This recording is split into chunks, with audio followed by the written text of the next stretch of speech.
Bonjour à tous, j'aimerais encourager chacun, chacune à pouvoir garder et avoir déjà à tous les chrétiens enfants de Dieu nés de nouveau une église, une assemblée locale à laquelle ils prennent part. Pas seulement une assemblée locale sur Internet, sur YouTube, mais en présentiel également.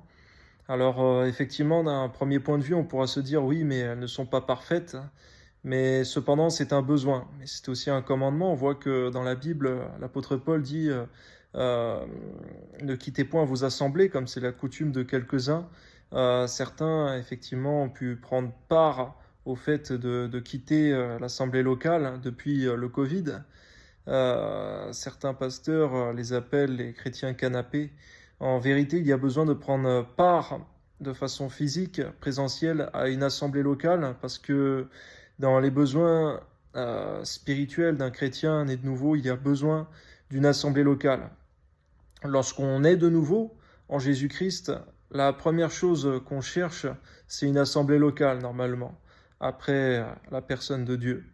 Puisque, en vérité, le diable, il cherche à prendre à part un chrétien pour lui faire la misère, et on a besoin de ne pas s'écarter du troupeau. C'est un besoin que Dieu a mis dans la vie chrétienne pour ne pas rester seul. C'est une nécessité en vérité. J'avais eu cette vision il y a quelques années en prière, et c'est quelque chose d'important de considérer, de garder pour soi-même. C'était la vision d'une personne qui voyait autour de lui eh bien, un château fort. Un château qui était gardé. Effectivement, on peut voir que dans un château fort, il y a un roi qui gouverne et qui dirige. On voit que Jésus lui-même est le roi des rois et le seigneur des seigneurs. Il est le grand roi des petits rois. Et Dieu suscite effectivement des châteaux forts qui peuvent représenter aujourd'hui des églises locales. Et il établit des rois sur ces églises à lui.